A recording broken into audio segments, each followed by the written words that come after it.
ಗುರುರ್ಬ್ರಹ್ಮ ಗುರುರ್ವಿಷ್ಣು ಗುರುರ್ದೇವೋ ಮಹೇಶ್ವರ ಗುರುಸ್ಸಾಕ್ಷಾತ್ ಪರಂ ಬ್ರಹ್ಮ ತಸ್ಮೈ ಶ್ರೀ ಗುರವೇ ನಮಃ.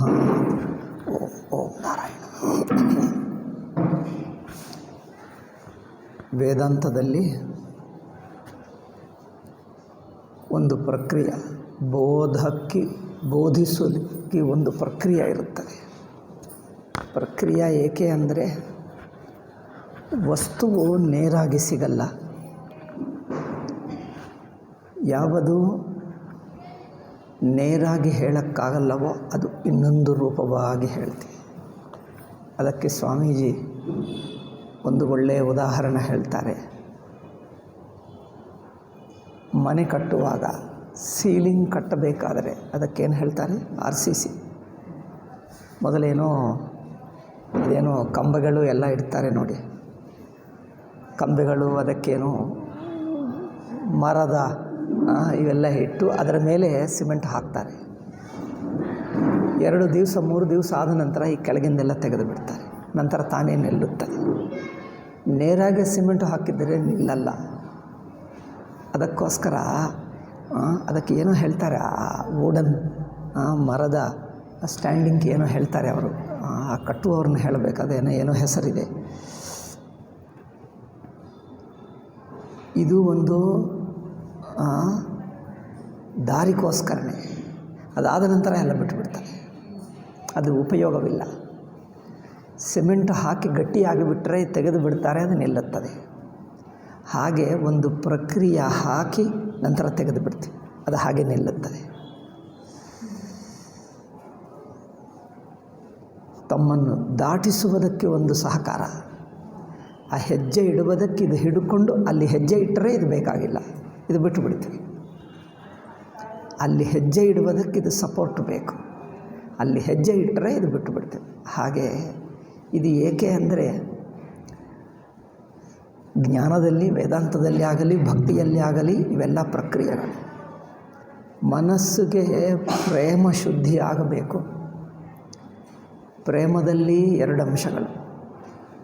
ಒಂದು ಅಶುದ್ಧವು ಶುದ್ಧಿಯಾಗಬೇಕು, ಅನಾತ್ಮದಿಂದ ಆತ್ಮಕ್ಕೆ ತಿರುಗಬೇಕು. ಈ 2 ಪ್ರಕ್ರಿಯೆಗಳೇ. ಈ 2ಕ್ಕೆ ಸಹಕಾರ, ಒಂದು ಆಲಂಬನ ಬೇಕು. ಸಹಕಾರ ಅಂದರೆ ಒಂದು ಅಧ್ಯಾರೋಪಿಸಿ ಹೇಗೆ ಹೇಳ್ತೀವೋ, ಅಧ್ಯಾರೋಪಿಸಿ ಮತ್ತು ಅಪವಾದ ಹೇಗೆ ಮಾಡ್ತೀವೋ ಹಾಗೆ ಭಗವಂತನನ್ನು ಒಂದು ಅವತಾರವಾಗಿ ಸಗುಣನಾಗಿ ತಗೊಳ್ತೀವಿ, ನಂತರ ಅದು ಬಿಟ್ಟುಬಿಡ್ತೀವಿ. ಅದು ವಿಚಿತ್ರ. ಸಗುಣ ಏಕೆ ತಗೊಳ್ಳುವುದು ಅಂದರೆ ಗುಣಗಳು ರೂಪಗಳು ಹಿಡ್ಕೊಂಡ್ರೆ ನಮಗೆ ಅನಾತ್ಮದಿಂದ, ಈ ನಾಮರೂಪ ಪ್ರಪಂಚದಿಂದ ಮನಸ್ಸನ್ನು ಬಿಡಿಸುತ್ತದೆ. ನಾಮರೂಪ ಪ್ರಪಂಚದಿಂದ ಬಿಡಿಸುತ್ತದೆ.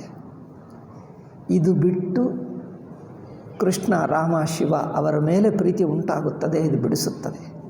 ನಂತರ ಇದು ಬಿಟ್ಟ ನಂತರ ಎಲ್ಲವೂ ರಾಮನೇ ಆಗಿಬಿಡ್ತಾನೆ. ತಾನು ಇದು ಎಲ್ಲವೂ ಒಂದೇ ಸಚ್ಚಿದಾನಂದಂ ಬ್ರಹ್ಮ. ಈಗ ಅಲ್ಲಿ ಅವತಾರನೂ ಬೇಕಾಗಿಲ್ಲ, ಅವತಾರ ಪ್ರಯೋಜನ ಮುಗಿಯಿತು.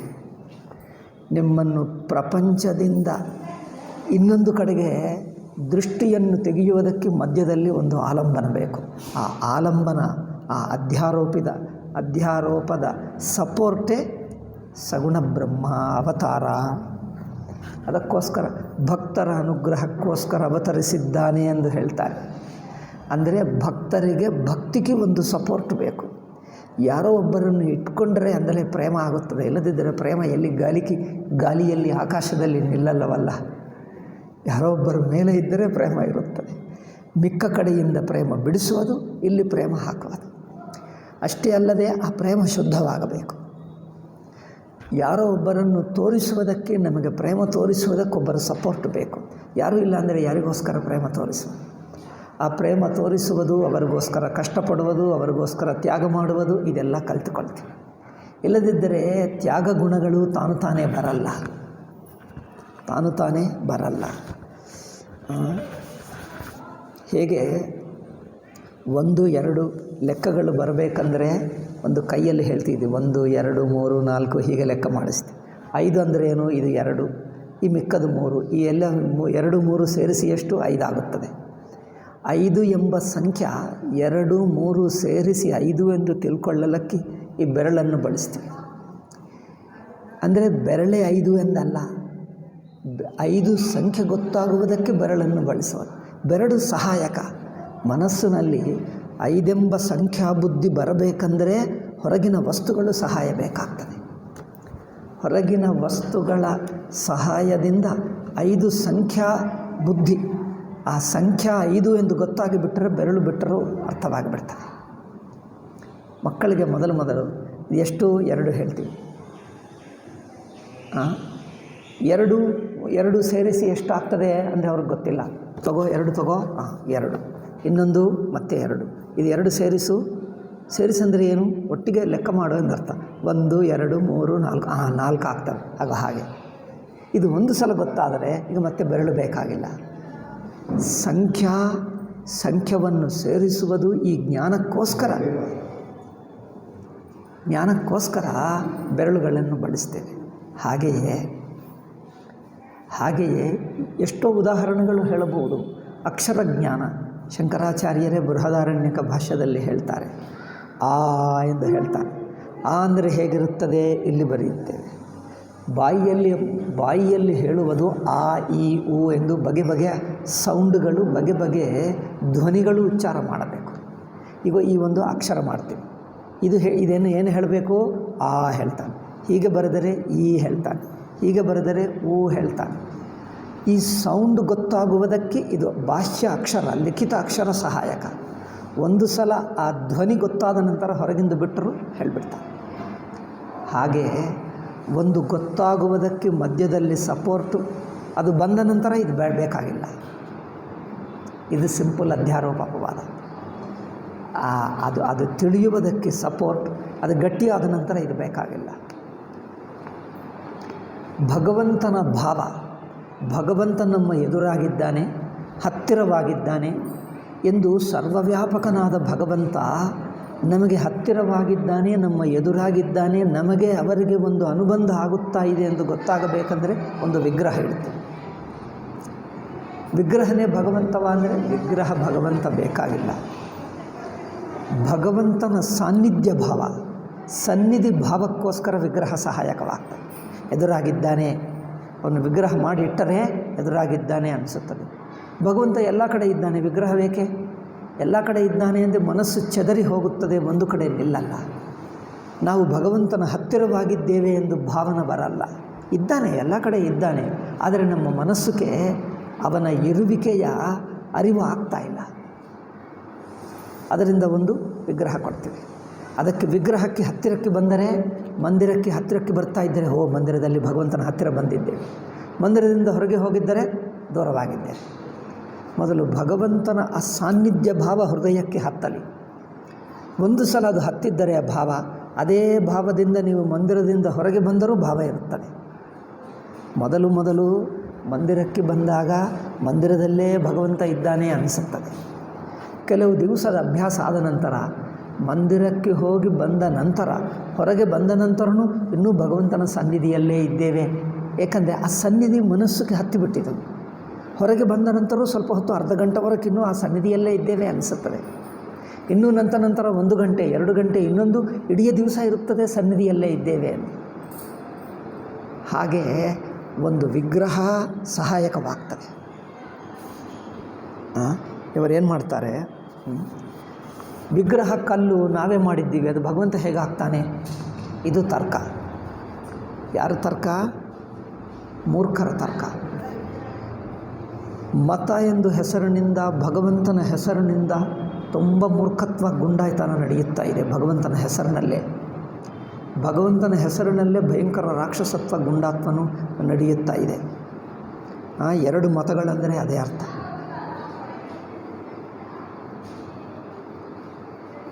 ನಿಮ್ಮ ವಿಗ್ರಹವನ್ನೇ ಭಗವಂತನ ನಾನು ಒಡೆದು ಹಾಕ್ತೀನಿ, ಏನು ಮಾಡ್ತಾನೆ ನೋಡ್ತೀನಿ. ಈ ವಿಗ್ರಹವನ್ನು ಭಗವಂತ ಅಂದ್ಕೊಂಡಿದ್ದೀಯಾ? ನಾನು ಅದನ್ನು ಒಡೆದು ಹಾಕ್ತೀನಿ, ಅಪವಿತ್ರ ಮಾಡ್ತೀನಿ, ಅಥವಾ ಏನೋ ಮಾಡ್ತೀನಿ. ಏನು ಮಾಡಲಿಲ್ಲ ನೀನು ಭಗವಂತ ಎಂದು ನಗುತ್ತಾನೆ.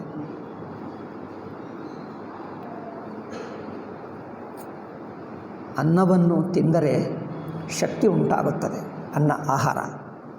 ಆಹಾರವನ್ನು ತಿಂದರೆ ಶಕ್ತಿ ಉಂಟಾಗ್ತದೆ. ಆಹಾರವನ್ನು ತಿನ್ನದೆ ಅಲ್ಲಿದ್ದರೆ ಪಾದದಿಂದ ತೊಳೆದು ಅಲ್ಲಿ ಬಿಸಾಕಿದ್ದರೆ, ಓ ನಿಮ್ಮ ಅನ್ನದಿಂದ ಏನೋ ಶಕ್ತಿ ಬರ್ತದೆ, ಎಲ್ಲಿದೆ ಶಕ್ತಿ ಎಂದು ಹೇಳಿದೆ.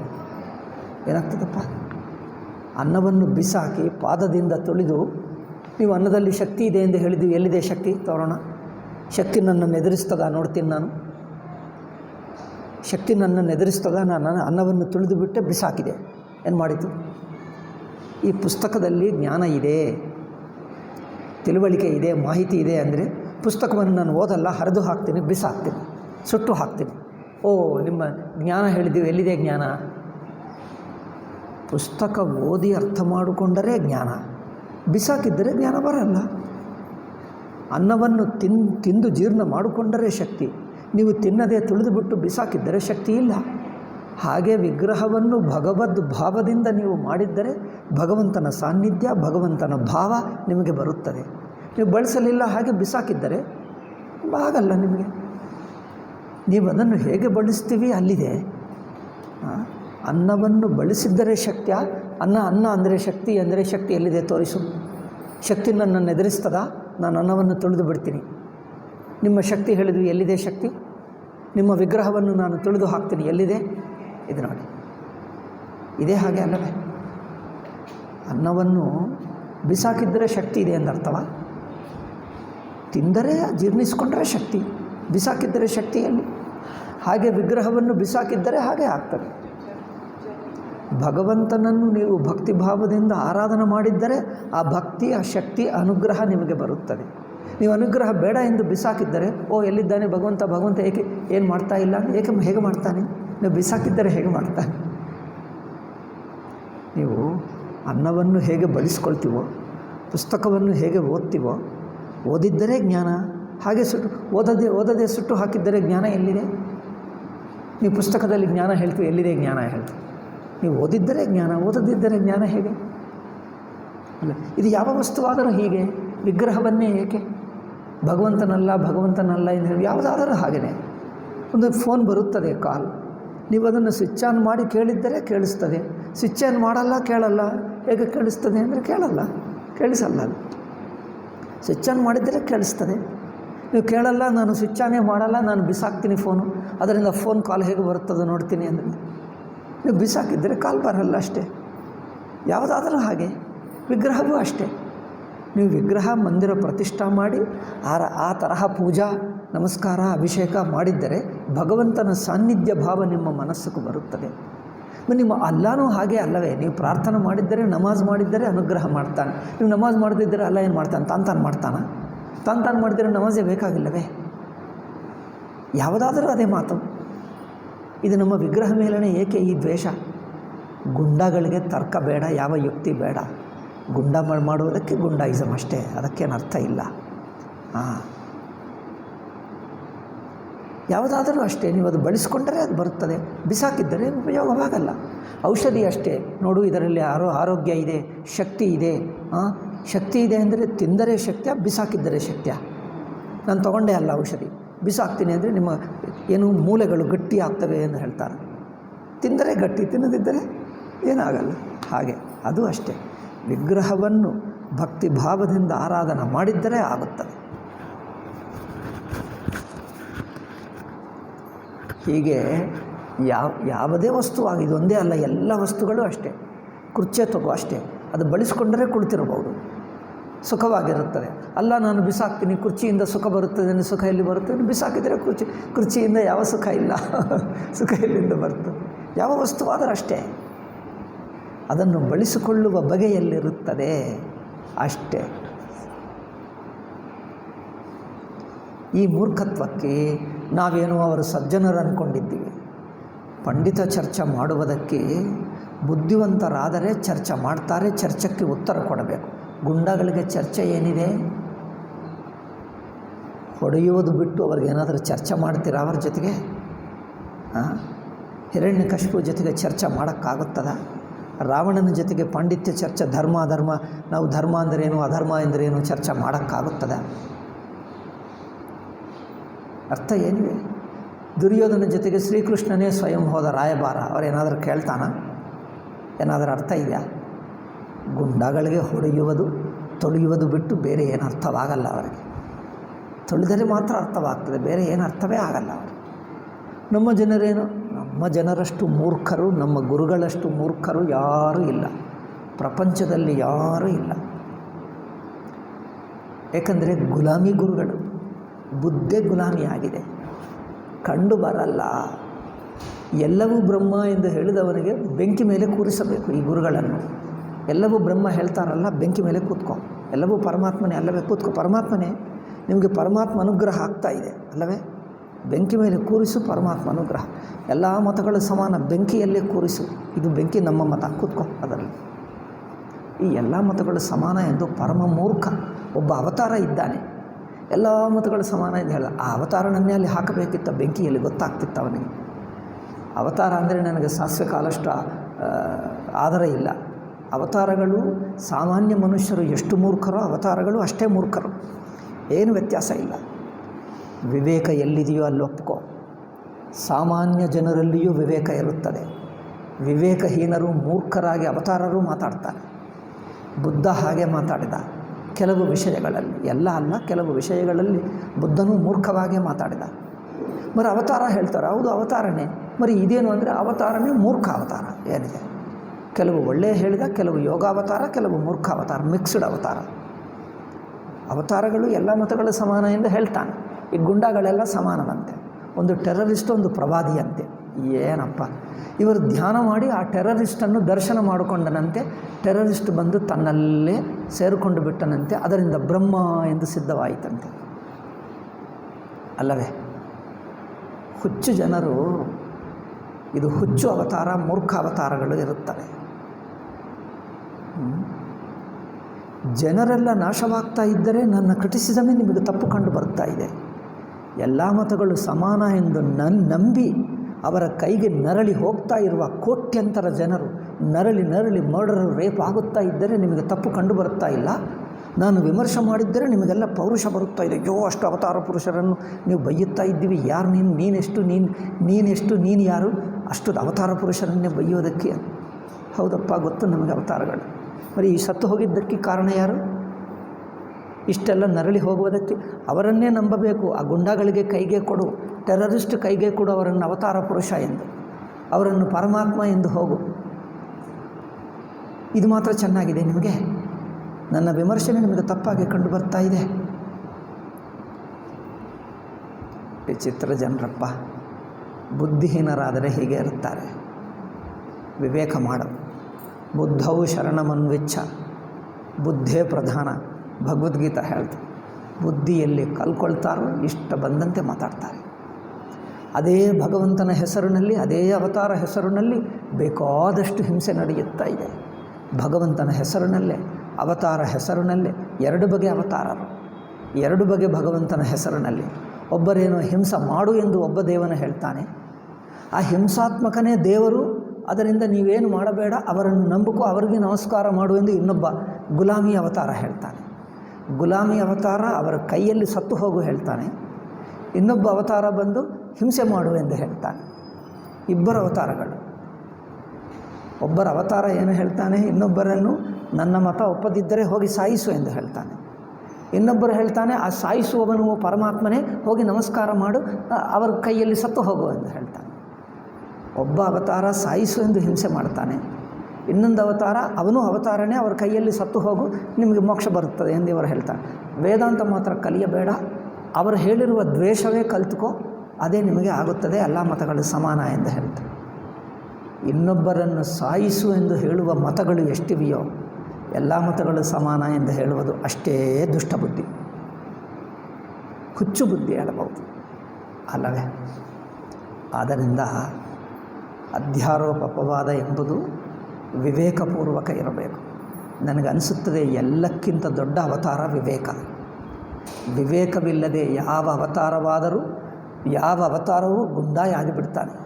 ವಿವೇಕವಿದ್ದರೆ ಎಲ್ಲರೂ ಅವತಾರನೇ. ವಿವೇಕ ಪ್ರಧಾನ. ಶಂಕರಾಚಾರ್ಯರು ಹೇಳಿದ್ದು ವಿವೇಕ, ಉಪನಿಷತ್ತುಗಳೆಲ್ಲ ಹೇಳಿದ್ದು ವಿವೇಕ, ಭಗವದ್ಗೀತಾ ಅರ್ಜುನನಿಗೆ ಹೇಳಿದ್ದು ವಿವೇಕ. ವಿವೇಕದಿಂದಲೇ ಎಲ್ಲ ಇದೆ. ವಿವೇಕ ಕಲ್ಕೊಂಡರೆ ಅರ್ಥವೇ ಇಲ್ಲ ಅಲ್ಲ. ವಿವೇಕ ಅಲ್ಲದಿದ್ದರೆ ಏನಾದರೂ ಎಲ್ಲಿ ಇಷ್ಟು ಸುಳ್ಳಾದರೂ ಹೇಳಬಹುದು. ಆದ್ದರಿಂದ ವಿವೇಕ ಮಾಡದಿದ್ದರೆ ದುಷ್ಟನನ್ನು ಭಗವಂತ ಎಂದು ಹೇಳಿದ್ದರೆ ನಾನು ದರ್ಶನ ಮಾಡಿಕೊಂಡೆ ಅಂದರೆ ಏನರ್ಥಪ್ಪ ಹುಚ್ಚು? ಒಂದು ಟೆರರಿಸ್ಟನ್ನು ದರ್ಶನ ಮಾಡಿಕೊಂಡನಂತೆ. ಕಂಸನ ದರ್ಶನ ನಿಮಗೆ ಆಗುತ್ತದೆ? ರಾವಣೋಪಾಸನ ರಾವಣ ಮಂದಿರ ಮಾಡಿ ಕಂಸೋಪಾಸನ ಕಂಸನ ಮಂದಿರ ಮಾಡಿದ್ದರೆ ನಿಮಗೆ ದರ್ಶನವಾಗುತ್ತದೆ? ಪರಮಾತ್ಮ ದರ್ಶನ, ಸಚ್ಚಿದಾನಂದಂ ಬ್ರಹ್ಮ ಮೋಕ್ಷನೇ ಕೊಡ್ತಾನೆ. ಕಂಸ ಆಶೀರ್ವಾದ ಮಾಡಿ ನಿಮಗೆ ಮೋಕ್ಷ ಕೊಡ್ತಾನೆ. ಮರದಿ ಏನು? ಹುಚ್ಚಕ್ಕೆ ಅರ್ಥ ಇಲ್ಲ. ಯಾವಾಗ ಈ ಹುಚ್ಚುತನ ಬಿಡ್ತಾರೋ, ನಮ್ಮ ಪುರಾಣಗಳು ಏನು ಹೇಳ್ತಾ ಗೊತ್ತಾ? ಬುದ್ಧನು ಅವತಾರ ಎಂದು ಒಪ್ಪಿಕೊಂಡರು, ಆದರೆ ಅವರು ಹೇಳಿದ್ದು ಒಪ್ಪಬೇಕಾಗಿಲ್ಲ, ಬಿಟ್ಟುಬಿಡು. ನಮ್ಮ ಪುರಾಣಗಳು ಶಂಕರರು ನೇರಾಗಿ ಬೈದು ಬಿಟ್ಟರು ಬುದ್ಧನನ್ನು. ಅಪ್ರಾಮಾಣಿಕ, ಜನರ ಮೇಲೆ ದ್ವೇಷ ಇದೆಯೋ ಏನಿದೆಯೋ ಕಾರಣ, ಏನೇ ಆಗಲಿ ಜನರನ್ನು ನಾಶ ಮಾಡುವ ಉಪದೇಶ ಮಾಡಿದ ಯಾವ ಬುದ್ಧಿವಂತನೂ ಬುದ್ಧನ ಮಾತು ಕೇಳಬಾರದು ಎಂದು ಹೇಳಿದ. ಗೊತ್ತಾ? ಶಂಕರಾಚಾರ್ಯರು ಬುದ್ಧನ ಕುರಿತು ಏನು ಹೇಳಿದ್ದರೋ ಗೊತ್ತಾ? ಬ್ರಹ್ಮಸೂತ್ರ ಭಾಷ್ಯ ಓದಿ ಏನು ಹೇಳಿದ್ದಾರೆ. ಜನರನ್ನು ತಪ್ಪುದಾರಿಗೆ ಹಾಕಿ ಹಾಳು ಮಾಡಬೇಕೆಂಬ ಪ್ರಜೆಗಳ ಮೇಲೆ ಇಷ್ಟು ದ್ವೇಷ ಏಕೆ ಬುದ್ಧನಿಗೆ ಎಂದು ಹೇಳ್ತಾನೆ. ಸುಗತನಿಗೆ, ಸುಗತ ಬುದ್ಧ ಎಂದು ಹೇಳಲ್ಲ, ಸುಗತ ಎಂದು ಹೇಳ್ತಾನೆ. ಸುಗತ ಹೆಸರು ಇದೆ ಬುದ್ಧನಿಗೆ, ಸುಗತ ಎಂದು ಹೆಸರಿದೆ. ಶಂಕರಾಚಾರ್ಯರು ಹೇಳ್ತಾರೆ, ಸುಗತನಿಗೆ ಪ್ರಜಾಪ್ರದ್ವೇಷೋವ, ಪ್ರಜೆಗಳಂದರೆ ದ್ವೇಷನೋ ಏನೋ, ಅದಕ್ಕೋಸ್ಕರ ತಪ್ಪು ದಾರಿ ಹೇಳಿಬಿಟ್ಟು ಈ ತಪ್ಪು ದಾರಿಯಲ್ಲಿ ಹೋಗಿ ನಾಶವಾಗಲಿ ಎಂದು ಅವರಿಗೆ ಈ ತಪ್ಪು ಬುದ್ಧಿಯನ್ನು ಹೇಳಿಕೊಟ್ಟ. ಆದರೆ ಬುದ್ಧಿವಂತನಾದರೆ ಯಾರು? ನಿಮಗೆ ಮೋಕ್ಷ ಸದ್ಗತಿ ಬೇಕು ಅಂದರೆ ಮಾತ್ರ ಇವರ ಮಾತನ್ನು ಕೇಳಬಾರದು, ಪಕ್ಕಕ್ಕಿಟ್ಟು ಬುದ್ಧಿವಂತರು ಶಾಸ್ತ್ರ ಹೇಳಿದ್ದನ್ನೇ ಒಪ್ಪಬೇಕು, ಇಂಥ ಮಾತು ಕೇಳಬಾರದು ಎಂದು ಬುದ್ಧನನ್ನು ಬಿಸಾಕಿಬಿಟ್ಟ. ಮರೀಗ ಬುದ್ಧನು ಶಂಕರಾಚಾರ್ಯನಿಗೆ ದ್ವೇಷ ಇದೆ ಎಂದು ಹೇಳ್ತೀರಾ? ತಪ್ಪು ಯಾರೇ ಆಗಲಿ ಯಾರನ್ನೂ ಬಿಡಲ್ಲ. ಅದರಿಂದ ತಪ್ಪು ಹೇಳಿದರೂ ಬುದ್ಧನ ಕರೆಕ್ಟೇ ಎಂದು ಹೇಳಬೇಕಾ? ಆತ್ಮ ಇಲ್ಲ ಎಂದು ಹೇಳಿದ ಬುದ್ಧ. ಆತ್ಮ ಮತ್ತು ಪುನರ್ಜನ್ಮ ಒಪ್ಪಿಕೊಂಡ, ಪರಲೋಕ ಒಪ್ಪಿಕೊಂಡ. ಶರೀರಕ್ಕಿಂತ ಬೇರೆ ಆತ್ಮ ಇಲ್ಲವಂತೆ. ಶರೀರಕ್ಕಿಂತ ಬೇರೆ ಆತ್ಮ ಇಲ್ಲದಿದ್ದರೆ ಶರೀರ ಸತ್ತು ಹೋದ ನಂತರ ಪರಲೋಕಕ್ಕೆ ಹೋಗುವುದು ಯಾರು? ಪುನರ್ಜನ್ಮ ಪಡೆಯುವುದು ಯಾರು? ಇದೇನಪ್ಪ? ಪುನರ್ಜನ್ಮ ಒಪ್ಕೊಳ್ತಾನೆ, ಪರಲೋಕಕ್ಕೆ ಹೋಗ್ತಾನೆ. ಪುಣ್ಯ ಪಾಪಕ್ಕೆ ಅನುಗುಣವಾಗಿ ಪರಲೋಕ ಪುನರ್ಜನ್ಮ. మరి ಆತ್ಮನೇ ಇಲ್ಲದಿದ್ದರೆ ಯಾರಿಗೆ? ಆತ್ಮ ಮಾತ್ರ ಇಲ್ಲ. ಇದು ಏನರ್ಥ? ಜನರಿಗೆ ಗೊಂದಲ ಮಾಡಿಸೋದಲ್ಲವ. ಆದ್ದರಿಂದ ಯಾರೇ ಹೇಳಲಿ ಅದರಲ್ಲಿ ವಿವೇಕಸಮ್ಮತವಾಗಿ ಶಾಸ್ತ್ರಸಮ್ಮತವಾಗಿ ಯಾವುದಿದೆಯೋ ಅದು ಒಪ್ಪುಕೋ. ಮಿಕ್ಕದು ಏನೋ ಯಾವಾಗ ಹೇಳಿದರೋ ಯಾವ ಮೂಡಿನಲ್ಲಿ ಹೇಳಿದರೋ ಬಿಟ್ಟುಬಿಡು, ದಯದಿಂದ ಬಿಟ್ಟುಬಿಡು. ನಾನು ಇಷ್ಟೆಲ್ಲ ಏಕೆ ನಾನೇನು ಬಯ್ಯಬೇಕಾಗಿಲ್ಲ. ತಪ್ಪನ್ನು ಇದು ತಪ್ಪು ಎಂದು ಹೇಳಿಬಿಟ್ರೆ ಆಯಿತು ಎಂದು ಪಕ್ಕಕ್ಕಿಟ್ಟು ಸರಿಯಾದದ್ದು ತಿಳ್ಕೊಂಡು ಮುಂದುವರೆದರೆ ಪರವಾಗಿಲ್ಲ, ಸಾಕು. ನಾವೇನು ಬಯ್ಯಬೇಕಾಗಿಲ್ಲ. ಅವರಿಗೋಸ್ಕರ ಅಲ್ಲ, ಈ ಶ್ರೋತೃಗಳಿಗೋಸ್ಕರ ಬಯ್ಯಬೇಕಾಗ್ತಾ ಇದೆ. ಮೂರ್ಖ ಶ್ರೋತೃಗಳಿದ್ದಾರಲ್ಲ, ಅದು ಓದಿಬಿಟ್ಟು ಎಲ್ಲ ಮತಗಳು ಸಮಾನ ಹೇಳಿದ್ದಾರೆ, ಅವರ ಅನುಯಾಯಿಗಳು ಇದ್ದಾರೆ. ಎಲ್ಲ ಮತಗಳು ಸಮಾನ ಎಂದು ಅನುಯಾಯಿಗಳು. ಇದು ಹಿಂದೂ ಮತ ನಾಶಕ ಉಪದೇಶ. ಏನಪ್ಪ? ಇನ್ನೊಬ್ಬರನ್ನು ದ್ವೇಷ ಮಾಡು, ಮರ್ಡರ್ ಮಾಡು, ರೇಪ್ ಮಾಡು ಎಂದು ಹೇಳುವುದು ನಮ್ಮ ಶಾಸ್ತ್ರ ಸಮಾನವಾಗುತ್ತದೆ? మరి ಏನರ್ಥ ಇದು? ಕಾಮನ್ ಸೆನ್ಸ್ ಇಲ್ಲ. ಆದ್ದರಿಂದ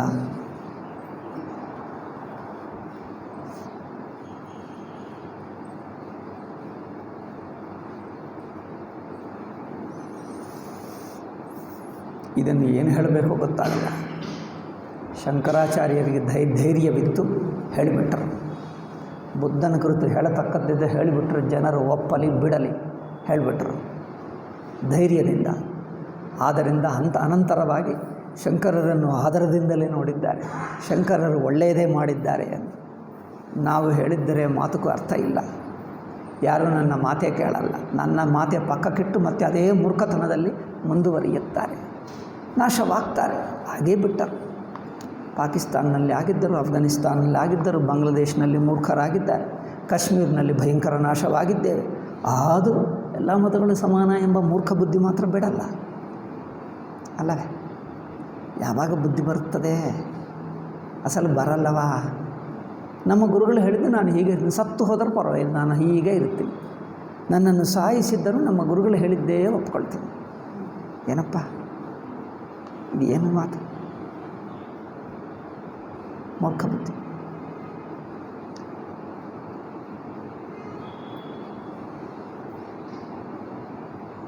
ಅಖಂಡಾನಂದ ಸ್ವಾಮೀಜಿ ಗುರುಗಳಿದ್ದರು ಬೃಂದಾವನದಲ್ಲಿ. ನಾನು ಅವರನ್ನೇ ಅವ್ರ ವಿಷಯ ಹೇಳಿದೆ. ಅವರದೇ ಹೇಳಿದರು, ನಿಮ್ಮ ಅನುಭವಕ್ಕೆ ಅನುಗುಣವಾಗಿ ನೋಡ್ಕೋ, ಯಾರೋ ಹೇಳಿದ್ದರು ಎಂದು ಅವ್ರ ಮಾತು ಇಟ್ಕೊಳ್ತೀಯಾ? ಅವರ ಹೆಸರು ಹೇಳಲಿಲ್ಲ, ಸುಮ್ಮನೆ ಯಾರೋ ಹೇಳ್ತಾರೆ ಏನೇನೋ ಆಗುತ್ತದೆ ಅಂದೆ. ಅದೆಲ್ಲ ಯಾರೋ ಹೇಳಿದ್ದರಿಂದ ಅವ್ರ ಮಾತನ್ನು ಇಟ್ಕೊಂಡು ನೀವು ಮಾಡ್ತೀಯಾ? ನಿಮ್ಮ ಅನುಭವದಲ್ಲಿ ನೋಡ್ಕೋ. ಶಾಸ್ತ್ರ ಹೇಳಿದ್ದು ನಿಮ್ಮ ಅನುಭವಕ್ಕೆ ಅನುಗುಣವಾಗಿದೆ, ಇದು ನೋಡ್ಕೋ. ಏಕೆಂದರೆ ಸಮಾಜದಲ್ಲಿ ಹೆಸರು ದೊಡ್ಡದು. ವಿಮರ್ಶೆ ಮಾಡಿದ್ದರೆ ಅಯ್ಯೋ ದೊಡ್ಡವರನ್ನು ವಿಮರ್ಶೆ ಮಾಡಿದ್ದಾರೆ ಅನಿಸುತ್ತದೆ. ಬಟ್ ವಿಮರ್ಶೆ ಮಾಡದಿದ್ದರೆ ಅವರನ್ನೇ ಅನುಯಾಯಿಗಳಾಗಿ ನಾಶವಾಗ್ತಾರೆ. ಏನು ಮಾಡಬೇಕು? ಭರ್ತೃ ಪ್ರಪಂಚ ಎಂದು ಒಬ್ಬರಿದ್ದರು ಶಂಕರರ ಕಾಲದಲ್ಲಿ.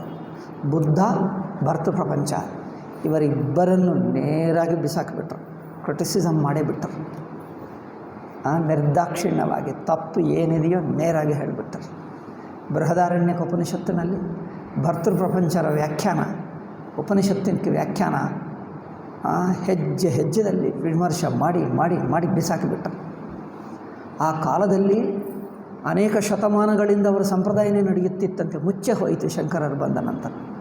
ಅನೇಕ ಶತಮಾನಗಳು ನಡೆಯುತ್ತಂತೆ. ಹಾಗೆಯೇ ಕೆಲವು ಸಂಪ್ರದಾಯಗಳು ಮುಚ್ಚಿ ಹೋಗಬೇಕಾಗಿರುವ ಸ್ಥಿತಿ ಬಂದಿದೆ. ಮುಚ್ಚಿ ಹೋಗಲೇಬೇಕು. ಸಮಾಜ ಬದುಕಬೇಕಂದರೆ ಎಲ್ಲ ಮತಗಳು ಸಮಾನ ಎಂಬ ಸಂಪ್ರದಾಯ ಮುಚ್ಚಿ ಹೋಗಲೇಬೇಕು. ಅದು ಯಾರೇ ಹೇಳಲಿ, ಆ ಸಂಪ್ರದಾಯವನ್ನು ಮುಚ್ಚೆ ಬಿಡಲೇಬೇಕು.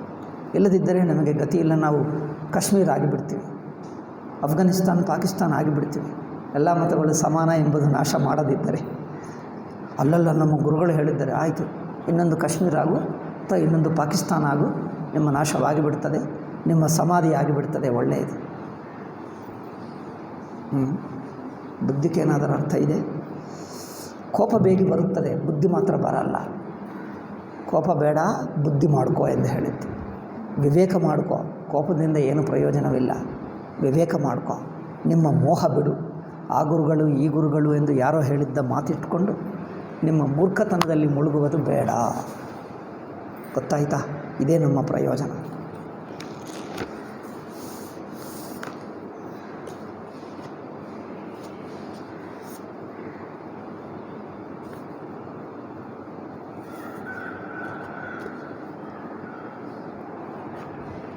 ಭಗವಂತನೇ ಬ್ರಹ್ಮಾದಿ ದೇವರು ಹೋಗಿ ಬೇಡಿಕೊಂಡಾಗ ನಾನೇ ಒಂದು ಮನುಷ್ಯ ರೂಪ ತಾಳುತ್ತೇನೆ. ಭಗವಂತ ಮನುಷ್ಯ ರೂಪ ಧರಿಸುವುದಕ್ಕೆ ಅನೇಕ ಕಾರಣಗಳಿರುತ್ತವೆ. ಒಂದು ದುಷ್ಟ ಸಂಹಾರ, ದುಷ್ಟರನ್ನು ಸಾಯಿಸುವುದು, ಶಿಷ್ಟ ರಕ್ಷಣ. ಎರಡನೆಯದು ಸಜ್ಜನರನ್ನು ರಕ್ಷಣೆ ಮಾಡುವುದು. ಪ್ರಹ್ಲಾದನನ್ನು ರಕ್ಷಿಸುವುದಕ್ಕೆ ಅವತರಿಸಿದ ಅಂದೇ ಅಷ್ಟೇ ಕೆಲಸ, ಬೇರೆ ಏನು ಮಾಡಲಿಲ್ಲ. ಸುಮ್ಮನೆ ಪ್ರಹ್ಲಾದನ ರಕ್ಷಿಸಿದ ಹೋದ ಅಷ್ಟೇ, ಏನು ಕೆಲಸ ಇಲ್ಲ, ಅಷ್ಟೇ. ಸಣ್ಣ ಕೆಲಸಕ್ಕೋಸ್ಕರನೇ ಬರುತ್ತಾನೆ.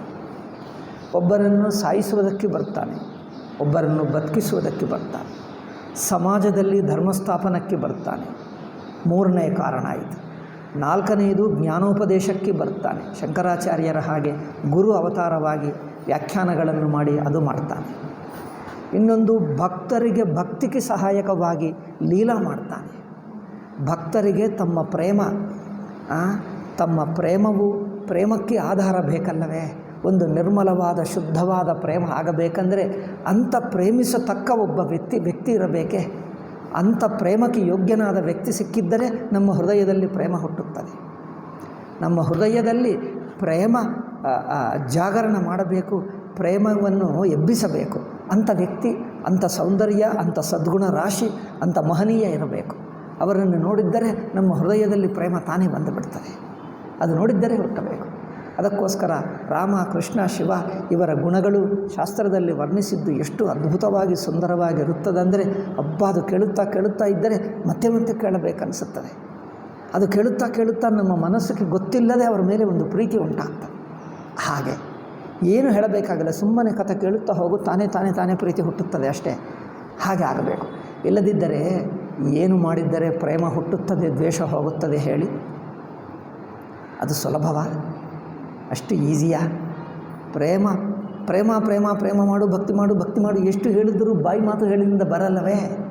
ನೇರಾಗಿ ಹೇಳಬೇಡ. ಅವರ ಗುಣಗಳು ವರ್ಣನ ಮಾಡು, ಕಥೆಯನ್ನು ಕೇಳುತ್ತಾ ಇರಷ್ಟೇ. ಏನು ಭಕ್ತಿ ಹೇಳಲ್ಲ, ಈ ಸುಮ್ಮನೆ ಕಥೆ ಕೇಳುತ್ತಾ ಇದ್ದರೆ ಏನೋ ರಾಮ ಅಂದರೆ ನಮಗೇನೋ ಒಂದು ಹೃದಯದಲ್ಲಿ ಒಂದು ವಿಶೇಷ ಪ್ರೀತಿ ಉಂಟಾಗ್ತದೆ ಅಷ್ಟೇ. ಈಗ ನಾನು ಪ್ರೀತಿ ಎಂದು ಹೇಳಿಬಿಡದೆ ಪ್ರೀತಿ ಬಂದುಬಿಟ್ಟಿತ್ತು ನೋಡಿ. ಹಾಗೆ ಇಂಡೈರೆಕ್ಟ್ಲಿ ಅವರ ಗುಣಗಳನ್ನು ವರ್ಣನ ಮಾಡಿದ್ದರೆ ಅದೇ ಸಹಜವಾಗಿ ನಮಗೆ ಪ್ರೀತಿ ಉಂಟಾಗುತ್ತದೆ. ಇದು ಪ್ರಕ್ರಿಯೆ, ಭಕ್ತಿಶಾಸ್ತ್ರದ ಪ್ರಕ್ರಿಯೆ. ಭಾಗವತ ಆಗಲಿ, ಇಂಥದ್ದು ರಾಮಾಯಣವಾಗಲಿ, ಇದು ಒಂದು ಪ್ರಕ್ರಿಯೆ. ಅಧ್ಯಾರೋಪ ಎಂದು ವೇದಾಂತಿಗಳು ಹೇಳ್ತಾರೆ. ಬಾಯಿದಿಂದ ಅಧ್ಯಾರೋಪ ಅಂದರೆ ಇವರು ಅಂದ್ಕೊಳ್ತಾರೆ, ಅಯ್ಯೋ ಸತ್ಯವಲ್ಲವೋ ಏನೋ ಸುಮ್ಮನೆ ಹಾಕ್ತಾ ಇದ್ದಾರೆ ಅಂತದರ ಮೇಲೆ ಶ್ರದ್ಧೆನೇ ಕಲ್ಕೊಂಡು ಬಿಡ್ತಾರೆ ಅಲ್ಲವೇ? ಇದು ಅಧ್ಯಾರೋಪ ಮಾಡ್ತೀವಿ ಅಂದರೆ ನಿಜವಲ್ಲವಾ? ಅಲ್ಲ. ಅಯ್ಯೋ ನಾವು ನಿಜವಲ್ಲ ಅಂದರೆ ನಮಗೆ ಇಷ್ಟವಿಲ್ಲ ಅಂತ ಹೇಳ್ಬಿಟ್ಟು ಅದರ ಮೇಲೆ ಪ್ರೀತಿ ಹೋಗುತ್ತದೆ. ಆದ್ದರಿಂದ ಇದು ಅಧ್ಯಾರೋಪ ಎಂದು ಮಾತು ಹೇಳದೆ ಬಳಸ್ತಾ ಇದ್ದೀವಿ ಭಕ್ತಿಶಾಸ್ತ್ರದಲ್ಲಿ. ಅಧ್ಯಾರೋಪ ಎಂದು ಮಾತು ಬಳಸಲ್ಲ. ಆದರೆ ಪರಮಾತ್ಮ ಭಕ್ತನಿಗೋಸ್ಕರ ಈ ರೂಪವಾಗಿ ಪ್ರಕಟವಾಗಿದ್ದಾನೆ. ಅದರಲ್ಲಿಯೂ ಭಗವಂತನ ಪ್ರೇಮ ಇದೆ, ಅನುಗ್ರಹವಿದೆ. ಇದು ಚೆನ್ನಾಗಿದೆ ಅನಿಸುತ್ತೆ ನೋಡಿ. ಭಗವಂತ ಭಕ್ತನಿಗೋಸ್ಕರ ಎಷ್ಟು ಮಾಡ್ತಾನೆ ಅಂದರೆ ತನಗೋಸ್ಕರ ಭಗವಂತ ಮಾಡುವಂಥ ಲೀಲೆಗಳು, ಆ ಕ್ರಿಯೆಗಳು, ಘಟನೆಗಳು ತಮ್ಮನ್ನು ಪ್ರೀತಿಸುತ್ತವೆ. ಅದೇ ಇಲ್ಲಿ ಹೇಳ್ತಾ ಇದ್ದಾನೆ, ನಾನು ಬರ್ತೀನಿ, ದಶರಥನಿಗೆ ಹುಟ್ಟಿ ಲೋಕದಲ್ಲಿ ಲೀಲೆ ಮಾಡಿ ರಾವಣ ಸಂಹಾರ ಮಾಡ್ತೀನಿ ಎಂದು ಹೇಳಿದ. ಈಗ 3ನೇ ಅಧ್ಯಾಯ ನೋಡಿ. ಅಥ ರಾಜ ದಶರಥ ಶ್ರೀಮಾನ್ ಸತ್ಯಪರಾಯಣ. ದಶರಥ ಏಕೆ? ಅವನು ಒಂದು ಸಜ್ಜನ, ಧರ್ಮಾತ್ಮ, ಸತ್ಯಪರಾಯಣ, ಧರ್ಮಪರಾಯಣ. ಅಯೋಧ್ಯಾಧಿಪತಿರ್ವೀರ ಸರ್ವಲೋಕೇಶು ವಿಶ್ರುತಃ. ಅಯೋಧ್ಯಕ್ಕೆ ಅಧಿಪತಿ, ಸರ್ವಲೋಕ. ಏಕೆಂದರೆ ಭಗವಂತ ಲೀಲೆ ಮಾಡಿದ್ದರೆ ಒಂದು ಜಾಗ ಬೇಕು, ಒಂದು ಮಂದಿರ ಕಟ್ಟಿದ್ದರೆ ಒಂದು ಪವಿತ್ರವಾದ ಜಾಗ ಬೇಕು. ಹಾಗೆ ಒಂದು ಅಯೋಧ್ಯೆಯನ್ನು ಸೆಲೆಕ್ಟ್ ಮಾಡಿಕೊಂಡ. ಸರಯೂ ನದಿ ಇದೆ, ಆ ನದಿ ದಡದಲ್ಲಿ ಅಲ್ಲಿ ಒಂದು ಸಜ್ಜನರಿಗೆ ಹುಟ್ಟಬೇಕು. ಏಕೆ? ದಶರಥ ಕೌಸಲ್ಯ ಅಂತ ಮಹನೀಯರಿಗೆ ಹುಟ್ಟಬೇಕು. ಸೋನಪತ್ಯತ್ವ ದುಃಖೇನ ಪೀಡಿತೋ ಗುರುಮೇಕದ. ಅವನಿಗೆ ಮಕ್ಕಳಿರಲಿಲ್ಲ.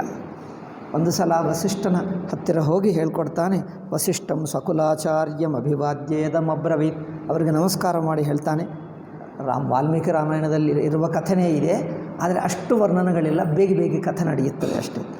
ಸ್ವಾಮಿನ್ ಪುತ್ರ ಕಥಂ ಮೇ ಸ್ಯುಃ ಸರ್ವಲಕ್ಷಣ ಲಕ್ಷಿತ. ಅವರು ಹೇಳ್ತಾರೆ, ಗುರುಗಳೇ ನನಗೆ ಮಕ್ಕಳು ಹುಟ್ಟುತ್ತಾರಾ? ಹೇಗೆ?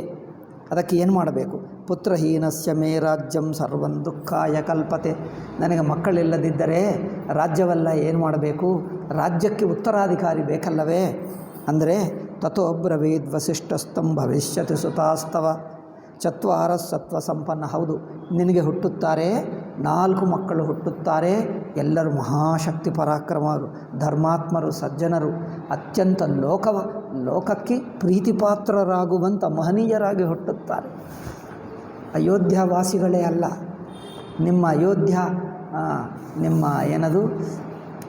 ರಾಜ್ಯವೇ ಅಲ್ಲ, ಅಯೋಧ್ಯ ನಗರ ಜನರಿಗೆ ಪ್ರೀತಿಪಾತ್ರನಾಗುತ್ತಾನೆ. ಅಷ್ಟೇ ಅಲ್ಲ, ನಿಮ್ಮ ಸಾಕೇತ ರಾಜ್ಯಕ್ಕೆ ಅಲ್ಲ, ಇಡೀ ಭಾರತ ದೇಶ, ಇಡೀ ಪ್ರಪಂಚದಲ್ಲಿ ಎಲ್ಲರಿಗೂ ಪ್ರೀತಿಪಾತ್ರನಾಗುತ್ತಾರೆ. ಅಂಥ ಮಹನೀಯರು ಹುಟ್ಟುತ್ತಾರೆ. ಚತ್ವಾರ ಲೋಕಪಾಲಾಹ ಯುವಾಪರಾಹ ಶಾಂತ ಭರ್ತಾರ ಮಾನೀಯ. ಋಷ್ಯಶೃಂಗ ಇದ್ದಾನೆ, ಶಾಂತಕ್ಕೆ ಪತಿ. ಅವನು ತಪಸ್ವಿ, ಅವನಿಗೇನೋ ಯಜ್ಞ ಮಾಡುವ ಶಕ್ತಿ ಇದೆ, ತಪಸ್ಸು ಬಹಳ ಮಾಡಿದ. ಅಂಥ ತಪಸ್ವಿಯನ್ನು ಕರೆತಂದು ಯಜ್ಞ ಮಾಡಿಸು. ತಪೋದನಂ ಅಸ್ಮಾಭಿ ಸಹಿತ ಪುತ್ರ ಕಾಮೇಷ್ಟೀಂ ಶೀಘ್ರಮಾಚರ. ನಾವು ಜೊತೆಗೆ ಇರ್ತೀವಿ, ಆದರೆ ಅವರು ಮುಖ್ಯ ಅರ್ಚಕ, ಮುಖ್ಯ ಪುರೋಹಿತ ಇರಲಿ. ನಾವು ಇರ್ತೀವಿ, ಎಲ್ಲರೂ ಸೇರಿಕೊಂಡು ಯಜ್ಞ ಮಾಡ್ತೀವಿ, ಪುತ್ರ ಕಾಮೇಷ್ಟಿ, ನಿಮಗೆ ಮಕ್ಕಳು ಹುಟ್ಟುತ್ತಾರೆ. ತಥೇತಿ ಮುನಿಮಾನೀಯ ಮಂತ್ರಿಭಿಸ್ಸಹಿತ ಶುಚಿ ಯಜ್ಞಕರ್ಮ ಸಮಾರೇಭೆ ಮುನಿಭಿರ್ವಿತಕಲ್ಮಷೈ. ಈ ಘಟನೆ ಹೇಳುವುದೇಕೆ, ಕತೆ ಹೇಳುವುದೇಕೆ ಅಂದರೆ ಭಗವಂತನ ಆವಿರ್ಭಾವ ಲೋಕಾನುಗ್ರಹಕ್ಕಾದರೂ ಕೆಲವು ನಿಮಿತ್ತಗಳನ್ನು, ನೆಪಗಳನ್ನಿಟ್ಟುಕೊಂಡು ಪ್ರಕಟವಾಗ್ತಾನೆ. ಕೆಲವು ನಿಮಿತ್ತಗಳು ಬೇಕಲ್ಲವೇ?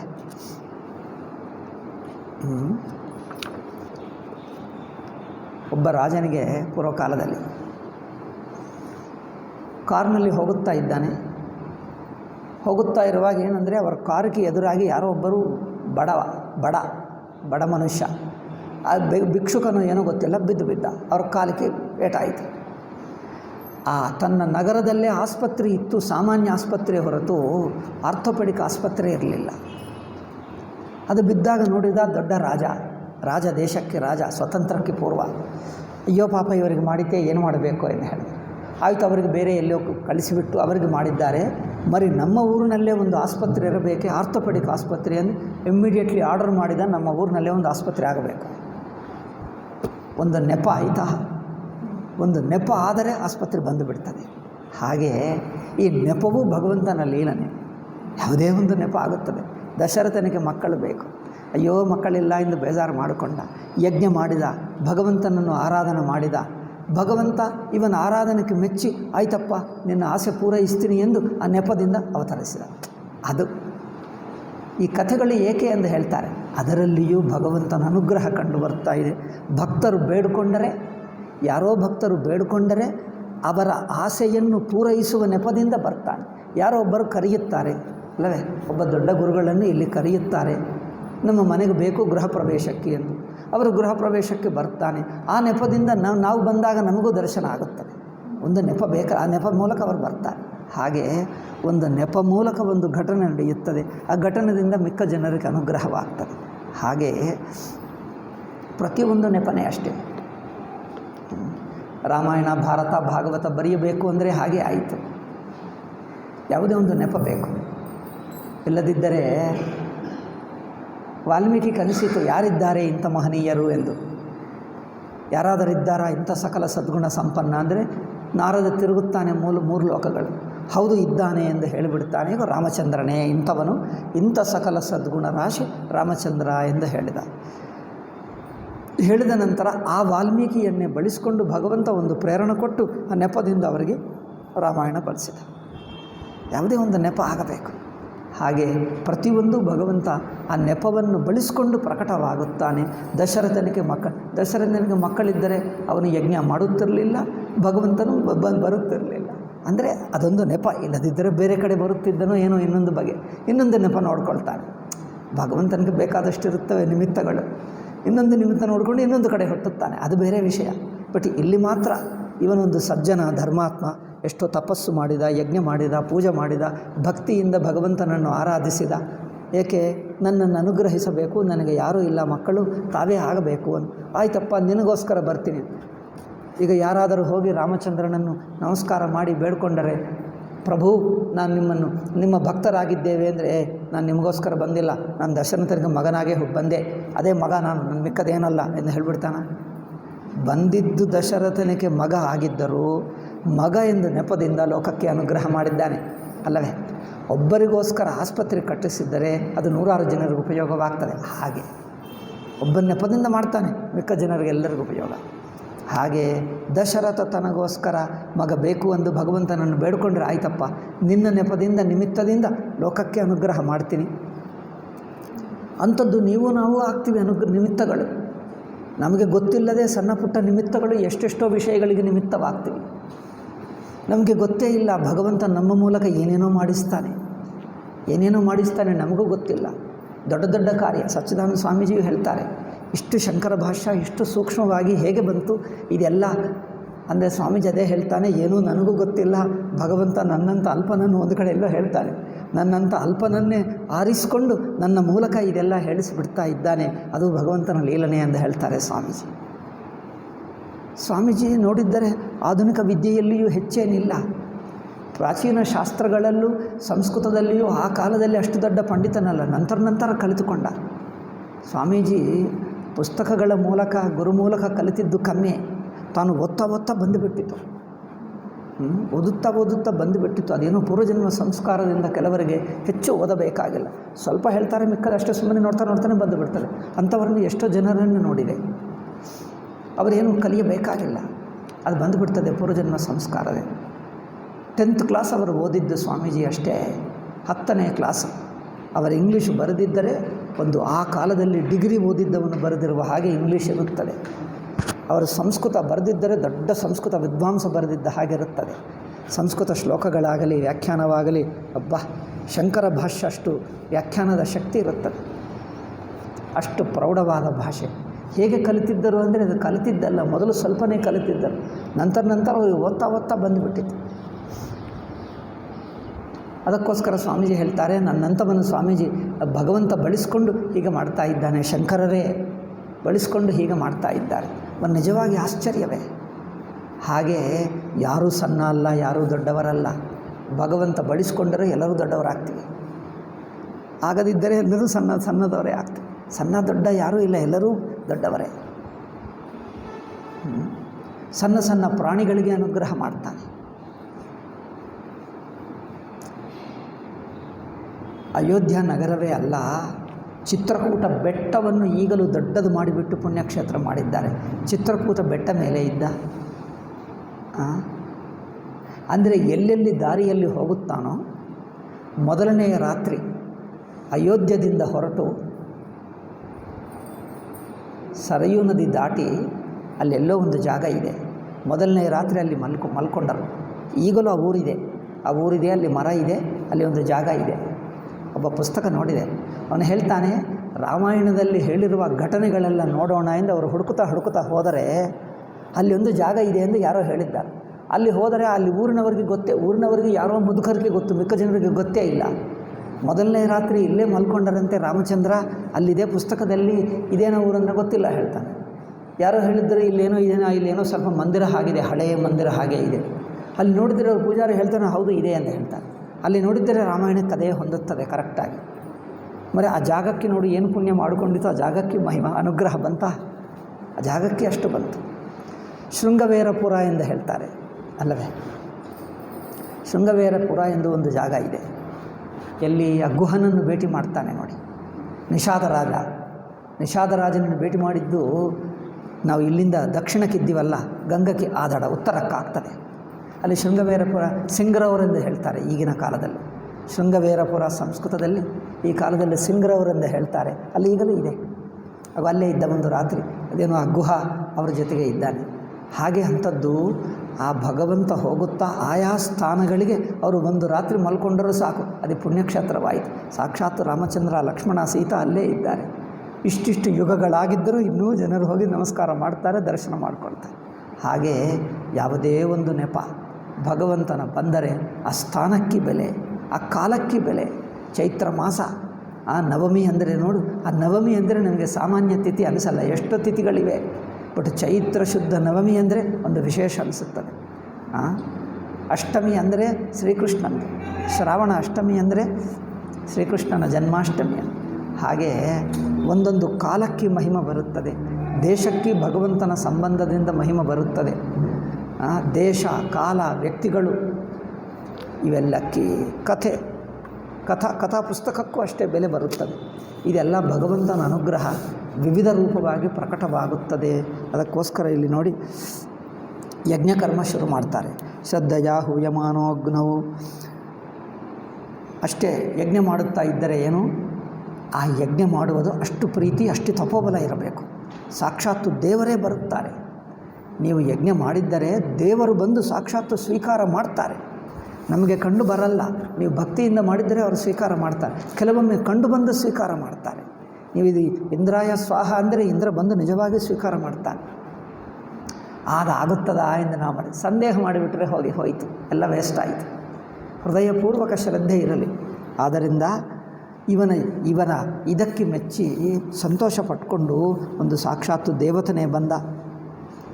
ತಪ್ತ ಜಂಬೂನದ ಪ್ರಭಃ ಪಾಯಸಂ ಸ್ವರ್ಣ ಪಾತ್ರಸ್ಥಂ, ಚಿನ್ನದ ಇಷ್ಟು ದಪ್ಪ ಪಾತ್ರದಲ್ಲಿ ಒಂದು ಪಾಯಸನೇ ತಗೊಂಡು ಬಂದ. ಪಾಯಸ ಮನುಷ್ಯರು ಮಾಡಿದ್ದಲ್ಲ, ದೇವಲೋಕದಿಂದಲೇ ಬಂದಿದೆ ನೇರಾಗಿ, ರೆಡಿಮೇಡ್ ಪಾಯಸ. ಸ್ವರ್ಣಪಾತ್ರಸ್ಥಂ ಗೃಹೀತ್ವೋವಾಚ ಹವ್ಯವಾಟ್. ಅಗ್ನಿದೇವ ಬಂದು, ಅಗ್ನಿದೇವನೇ ಬಂದನಂತೆ. ಅಗ್ನಿದೇವನೇ ಆ ಪಾಯಸವನ್ನು ತಗೊಂಡು ಬಂದು ದಶರಥನಿಗೆ ಹೇಳ್ತಾನೆ, ಗೃಹಾಣ ಪಾಯಸಂ ದಿವ್ಯಂ ಪುತ್ರೀಯಂ ದೇವನಿರ್ಮಿತಂ.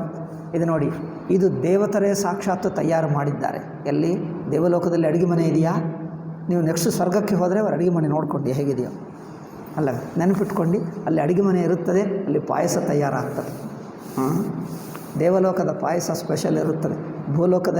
ಭೂಲೋಕದಲ್ಲೆಲ್ಲ ಪಾಯ್ಸನ್ ಕೆಮಿಕಲ್ ಹಾಕ್ತಾರೆ, ಯಾವುದಿಲ್ಲ. ಅಲ್ಲಿ ಸಾವಯವವಾಗಿ ಅಲ್ಲಿ ಡೆವಲಪ್ ಮಾಡ್ತಾರೆ, ಶುದ್ಧವಾಗಿರುತ್ತದೆ. ಗೃಹಾಣ ಪಾಯಸಂ ದಿವ್ಯಂ ಪುತ್ರೀಯಂ ದೇವನಿರ್ಮಿತಂ. ದೇವತರೇ ನಿರ್ಮಾಣ ಮಾಡಿದ್ದಾರೆ. ಅಂದರೆ ಆ ಪಾಯಸ, ಆ ಸ್ಮರಣ ಆದರೆ ಸಾಕು, ಇದೆಲ್ಲ ಏನು ಒಂದು ಪೂಜ್ಯ ಭಾವ ಬರುತ್ತಾ ಇರಬೇಕು. ಪಾಯಸದಲ್ಲಿ ಪೂಜ್ಯ ಭಾವ, ಭಗವಂತನ ಅನುಗ್ರಹ ದೇವರ ಮೂಲಕ ಕಳಿಸಿದ್ದಾನೆ. ಅದು ಮತ್ತೆ ಈ ಭಕ್ತನಿಗೆ ಏನು ಋಷ್ಯಶೃಂಗ ವಸಿಷ್ಠಾದಿ ಮಹನೀಯರ ತಪೋಬಲದಿಂದ, ಅವರ ಮಂತ್ರಶಕ್ತಿಯಿಂದ ಆ ದೇವತರು ಬಂದಿದ್ದಾರೆ. ದಶರಥನಿಗೆ ಕೌಸಲ್ಯ ಮೇಲೆ, ಕೈಕೇಯಿ ಸುಮಿತ್ರ ಮೇಲೆ ಅನುಗ್ರಹದಿಂದ ಪಾಯಸ ಕೊಟ್ಟರು. ಆ ಪಾಯಸ ಮೂಲಕ ಭಗವಂತನೇ ಬಂದು ಅವರ ಶರೀರದಲ್ಲಿ ಪ್ರವೇಶ ಮಾಡಿ ಹೊಟ್ಟೆಯಲ್ಲಿ ಇದ್ದಾನೆ. ಅದು ನೋಡಿ, ಇದೆಲ್ಲ ಭಗವಂತನ ಅನುಗ್ರಹ ಹೇಗೆ ಹೇಗೆ ಬರುತ್ತದೆ.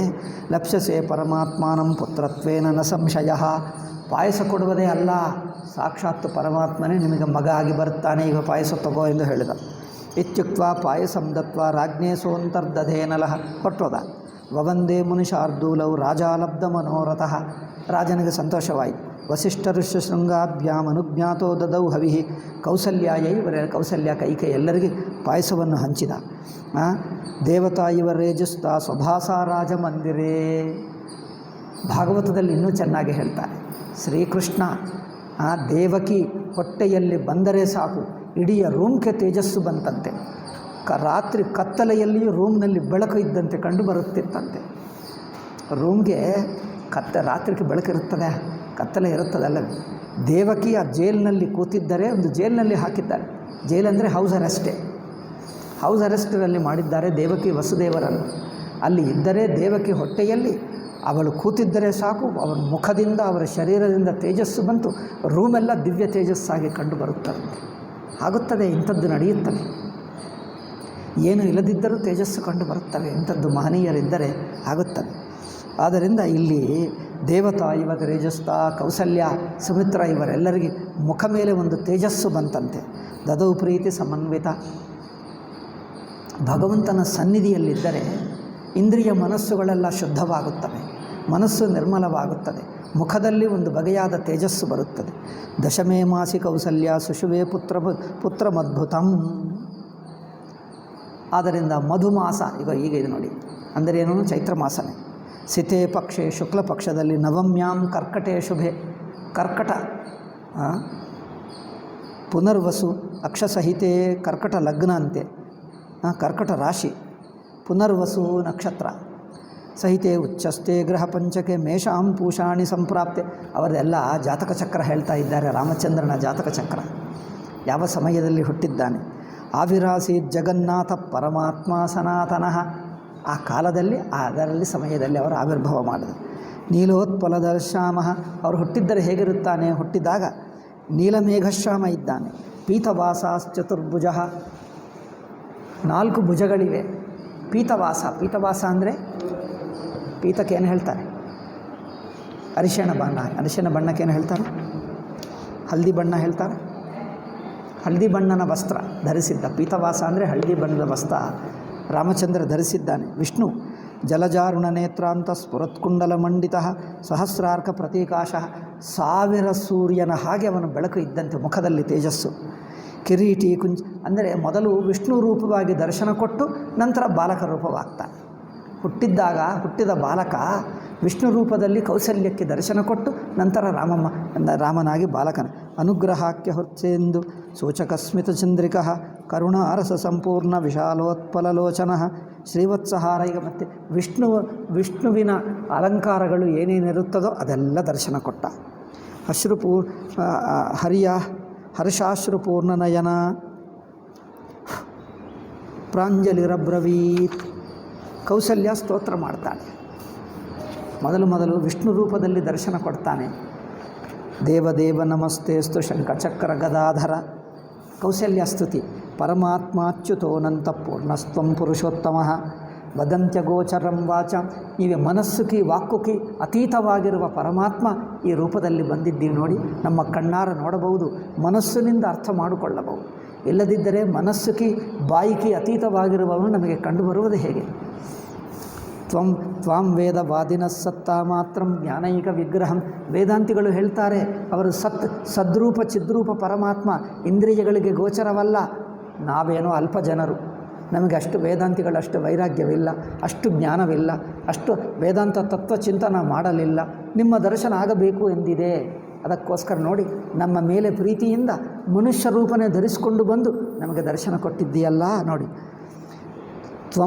ತ್ವಾಂ ವೇದವಾದಿನ ಸತ್ತಾ ಮಾತ್ರಂ ಜ್ಞಾನೈಕ ವಿಗ್ರಹಂ ತ್ವಮೇವ ಮಾಯೆಯ ವಿಶ್ವಂ ಸೃಜಸ್ಯವಸಿ ಹಂಸಿ ಚ ಸತ್ವಾದಿಗುಣ ಸಂಯುಕ್ತ ಸ್ತುರ್ಯ ಏವಾಮಲಸ್ಸದ ಕರೋಶೀವ ಚ ಕರ್ತಾತ್ವಂ ಗಚ್ಚಸೀವ ನ ಗಚ್ಚಸಿ. ನೋಡಿ, ನೀವು ನಡೆಯುತ್ತಾ ಇದ್ದಂತೆ ತೋರಿದ್ದರೂ ನೀವು ನಿಜವಾಗಿ ನಡೆಯಲ್ಲ, ಹೋಗುತ್ತಿದ್ದ ತೋರಿದ್ದರೂ ನಿಜವಾಗಿ ಹೋಗುವುದು ಬರುವುದಕ್ಕೆ ಅತೀತ.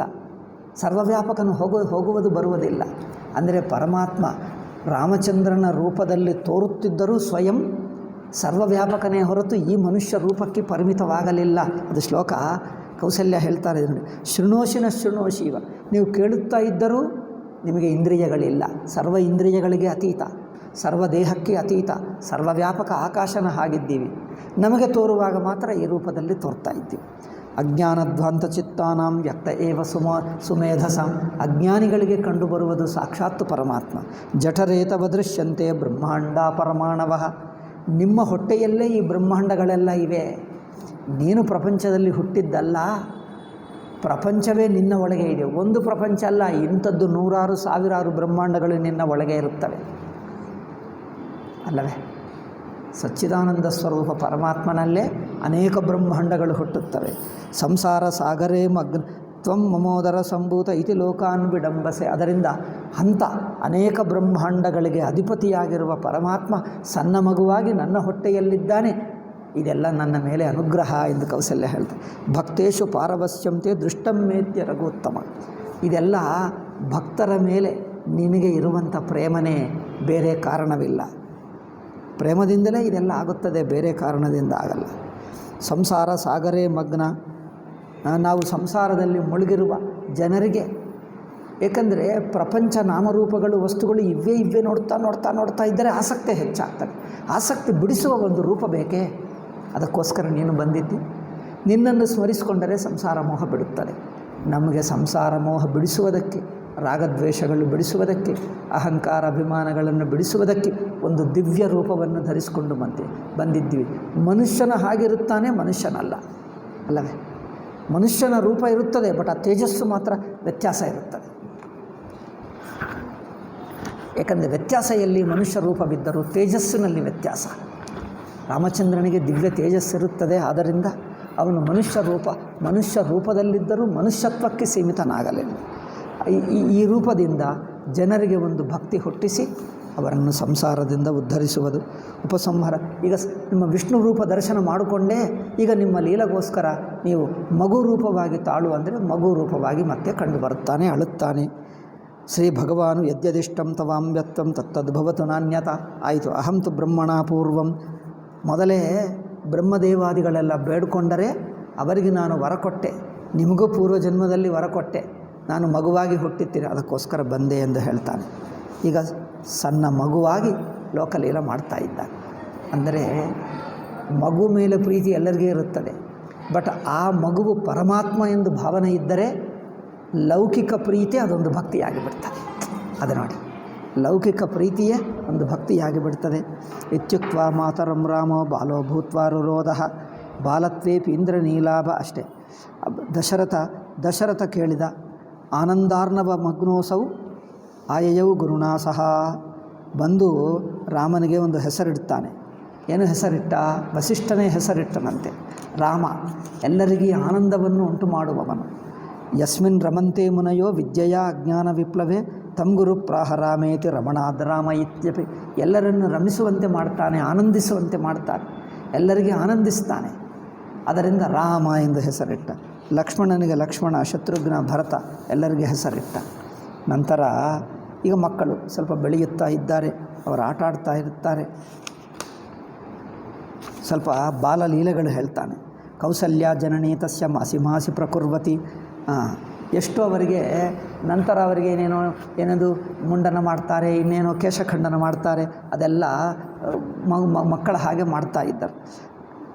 ಸೊ ಅಪೂಪಾನ್ ಮೋದಕಾನ್ ಕೃತ್ವ, ಅವನೇನೋ ಅದೇನು ತಿನ್ನುವ ವಸ್ತುಗಳು, ಆಟ ವಸ್ತುಗಳು, ತಿನ್ನುವ ವಸ್ತುಗಳು ಕೊಟ್ಟರೆ ಅದನ್ನು ತೊಗೊಂಡುಬಿಟ್ಟು ಏನೋ ಮಗು ಹಾಗೆ ಎಲ್ಲೆಲ್ಲೋ ಬಿಸಾಕ್ತಾನೆ, ಎಲ್ಲೋ ಆಡ್ತಾನೆ, ಅದೆಲ್ಲ ವರ್ಣನೆ ಮಾಡ್ತಾನೆ.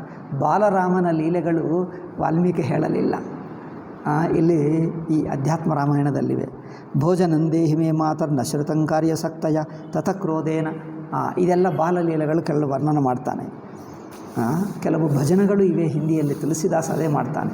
ತುಮಕು ಚಲತ ರಾಮಚಂದ್ರ ಬಾಜತ ಪೈಜನಿಯ, ತುಮಕ ಚಲತ ರಾಮಚಂದ್ರ ಬಾಜತ ಪೈಜನಿಯ. ತುಳಸಿದಾಸು ಅಂದರೆ ಠುಮಕ ಚಲತ, ಒಂದು ವರ್ಷ ಮಗು ಹೇಗೆ ನಡೆಯುತ್ತಾನೆ ನೋಡಿ, ಒಂದೊಂದು ಪಾದ ಇಡುತ್ತಾ ಕೆಳಗೆ ಬಿಡುತ್ತಾನೆ, ಒಂದೆರಡು ಹೆಜ್ಜೆ ಇಡುತ್ತಾನೆ, ಹಾಗೆ ಠುಮಕ ಚಲತ. ಠುಮಕ ಚಲತ ಅಂದರೆ ಬಿಡುತ್ತಾ ನಡೆಯುತ್ತಾನೆ. ಠುಮಕ ಚಲತ ರಾಮಚಂದ್ರ, ಅದು ತುಳಸಿದಾಸ ಬರೆದಿದ್ದು. ರಾಮನ ಲೀಲೆಗಳು ಇವೆ, ಅನೇಕ ಇವೆ. ಅಂದರೆ ಆ ಬಾಲರೂಪದಲ್ಲಿ ಆ ಅನಂತ ಸಚ್ಚಿದಾನಂದ ರೂಪನನ್ನು ಸ್ಮರಿಸುವುದಕ್ಕೆ ವೇದಾಂತ ಭಾಷೆಯಲ್ಲಿ ಹೇಳಿದರೆ ಅಂದರೆ ಒಂದು ಅಧ್ಯಾರೋಪಿತ ರೂಪ, ಅಥವಾ ಭಕ್ತರಿಗೆ ಅನುಗ್ರಹಿಸುವುದಕ್ಕೆ ನಿಮಗೆ ಲೀಲಾಚಿಂತನಕ್ಕೆ ಅನುಕೂಲವಾಗಿರುವ ರೂಪ ಧರಿಸಿ ಇದ್ದಾನೆ. ಶಿಕ್ಯಸ್ತಂ ಪಾತಯಾಮಾಸ, ಈಗ ಆಟ ಆಡ್ತಾನೆ, ವಸ್ತುಗಳು ಕೊಟ್ಟರೆ ಅಲ್ಲಿ ಬಿಸಾಕ್ತಾನೆ, ಇನ್ನೇನು ಮಾಡ್ತಾನೆ, ಇದೇನಪ್ಪ ಬಿಸಾಕಿ ನಗುತ್ತಾನೆ, ಏನು ಹೇಳಬೇಕು, ಈಗ ಏನು ಮಾಡೋಕ್ಕಾಗಲ್ಲ. ಶತ್ರುಘ್ನಾಯ ದದೌ ಪಶ್ಚಾತ್ ದದಿ ದುಗ್ಧಂ ತಥೈವಚ, ಎಲ್ಲ ಆಟ ಆಡಿದ್ದು ಬರ್ತಾನೆ. ರಘುನಾಥಂ ಕರೇ ಧೃತ್ವ ಕಿಂಚಿನ್ನೋವಾಚ ಭಾಮಿನಿ ಬಾಲಭಾವಂ ಸಮಾಶ್ರಿತ್ಯ ಮಂದಂ ಮಂದಂ ರುರು, ಎಲ್ಲ ಮಾಯಾಲೀಲೆಗಳು ಹೇಳಿ ಸೇವ್ಯ ಸೇವಕ ಭಾವೇನ ಶತ್ರುಘ್ನೋ ಭರತಂತತ ರಾಮಶ್ಚಾಪಧರೋ ನಿತ್ಯಂ ತೂಣೀಮ. ಸ್ವಲ್ಪ ಹಿರಿಯನಾದ ನಂತರ ಗುರುಗಳಿಗೆ ಹತ್ತಿರ ಹೋಗುವುದು, ಗುರುಕುಲಕ್ಕೆ ಹೋಗಿ ವಿದ್ಯಾಧ್ಯಯನ ಮಾಡುವುದು, ಆಟಗಳಾಡುವುದು, ಅದೆಲ್ಲ ವರ್ಣನೆ ಮಾಡ್ತಾನೆ. ಏವಂ ಪರಾತ್ಮ ಮನುಜಾವತಾರೋ ಮನುಷ್ಯ ಲೋಕಾನ್ ಅನುಸೃತ್ಯ ಸರ್ವ, ಮನುಷ್ಯ ಲೋಕಕ್ಕೆ ಅನುಗುಣವಾಗಿ ಲೀಲೆಗಳು ಮಾಡ್ತಾನೆ. ಚಕ್ರೇ ವಿಕಾರಿ ಪರಿಣಾಮಹೀನೋ, ನಮಗೆ ಈ ಆಕಾರಗಳು ವಿಕಾರಗಳು ಇದೆಲ್ಲ ಅಲಗಾಟಗಳು ಎಲ್ಲ ತೋಡುತ್ತಾ ಇದ್ದರೂ ತಾನು ಮಾತ್ರ ನಿಶ್ಚಲ ನಿರ್ವಿಕಾರ ಸಚ್ಚಿದಾನಂದ ಸ್ವರೂಪನೇ ಆಗಿದ್ದಾನೆ. ಇಲ್ಲಿ ತೋರ್ತಾನೆ, ಅಲ್ಲಿ ಮಾತ್ರ ಆಗ. ಸೂರ್ಯ ನೀರಿನ ಬಕೆಟ್ನಲ್ಲಿ ನೀರು ಹೀಗೆ ಅಲಗಾಡ್ತಾ ಇದ್ದರೆ ಸೂರ್ಯ ಹೀಗೆ ಅಲಗಾಡ್ತಾನೆ, ನಿಜವಾದ ಸೂರ್ಯ ಅಲಗಾಡಲ್ಲ. ಹಾಗೆ ತೋರುವ ರೂಪ ರಾಮಚಂದ್ರನ ರೂಪದಲ್ಲಿ ಎಲ್ಲ ಇದೆ, ಸಚ್ಚಿದಾನಂದ ಸ್ವರೂಪದಲ್ಲಿ ಏನು ವ್ಯತ್ಯಾಸ ಇಲ್ಲ. ಅದೇ ಕೂಟಸ್ಥ ಬ್ರಹ್ಮ. ವಿಚಾರ್ಯಮಾಣೇ ಚ ನ ಕರೋತಿ ಕಿಂಚಿತ್ ಇತಿ ಹೇಳಿದ್ದಾನೆ. ಶ್ರೀಮದ್ ಅಧ್ಯಾತ್ಮ ರಾಮಾಯಣೆ ಉಮಾಮಹೇಶ್ವರ ಸಂವಾದೆ ಬಾಲಕಾಂಡೆ ತೃತೀಯ ಸರ್ಗ. ವಿಶ್ವಾಮಿತ್ರ ಬರ್ತಾನೆ, ಅದು ಮದುವೆ, ನಾಳೆ ಹೇಳೋಣ ಅಷ್ಟೇ, ಏನಿಲ್ಲ. ಮಧ್ಯದಲ್ಲಿ ತಾಟಕ ಮರಣ, ತಾಟಕನನ್ನು ಸಾಯಿಸೋದು, ಅಹಲ್ಯ ಪ್ರಸಂಗ ಚೆನ್ನಾಗಿದೆ. ಅಂದರೆ ಅಹಲ್ಯ ಸ್ತೋತ್ರ ಮಾಡ್ತಾರೆ, ಅಹಲ್ಯ ಸ್ತೋತ್ರ ನಾಳೆ ಹೇಳೋಣ. ಎಷ್ಟು ಅಹಲ್ಯ ಸ್ತೋತ್ರ ರಾಮಚಂದ್ರನಿಗೆ ಸ್ತೋತ್ರ ಮಾಡ್ತಾರೆ, ಅದು ಒಂಥರ ವಿವಾಹ ಅಷ್ಟೇ. ಎರಡು ಇದೆ, ನಾಳೆ ಹೇಳೋಣ. ಓಂ ಶಾಂತಿ ಶಾಂತಿ ಶಾಂತಿ. ಹರಿ ಓಂ ಶ್ರೀ ಗುರುಭ್ಯೋ ನಮಃ. ಹರಿ ಓಂ ತತ್ಸತ್.